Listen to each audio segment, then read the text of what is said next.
Hello, welcome to Swarup Ki Rasoi. Today I am going to upload a recipe for tomato laccha paratha. It's very simple to make and it's very tasty. Hope you like my recipe. If you like my recipe, do not forget to click like and subscribe to my channel. Thank you for watching.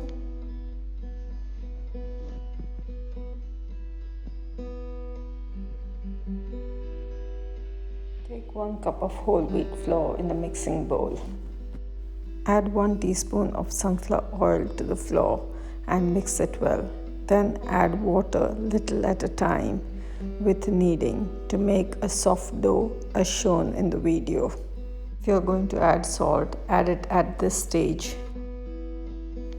Add further 1 teaspoon of sunflower oil to the dough and coat it well with the oil. Then cover and allow to rest for half an hour. Uncover after that and knead the dough again to make it more pliable. Take a small portion of the dough in between your palms and roll it to make a flattened shape. Coat it with whole wheat flour by rolling it in a bowl of wheat flour. Place it on the rolling board and roll it into a round shape as shown. Spread some oil over it. If you wish, you can put some butter which will make it more crispy. Then spread some tomato puree and roll it from one edge as shown in the video.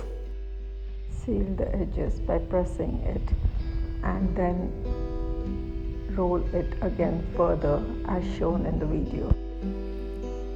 Gather it together in between your palms and flatten it and again roll it into the shape of the paratha as shown in the video. If needed, coat it with some wheat flour as shown.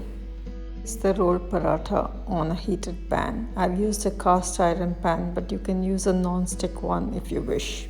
When bubbles start forming, turn it over and spread some oil on one side and then the other and allow it to cook till golden brown on both sides. Transfer to a plate covered with tissue paper to soak the excess oil. Transfer it to a serving plate and serve. It can be eaten with any of the Indian curries or dal or even yogurt and pickle. I have served it with dal makhani, dry roasted papad and plain yogurt.